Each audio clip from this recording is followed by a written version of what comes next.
المنتخب الجزائري أثبت خلال كأس العالم أنه يزخر بمواهب كثيرة مثل براهيمي فيغولي وبن طالب.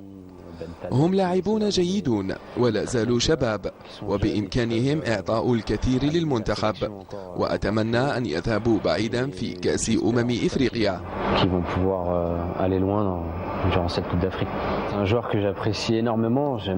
ياسين براهيمي لاعب أقدره كثيرا، أحب طريقة لعبه، فهو مهاري وسريع جدا، وقد برهن على ذلك هذا الموسم سواء مع بورتو أو المنتخب، وهذا يعد أمرا رائعا للخضر وأيضا له شخصيا، فهو يتطور بسرعة.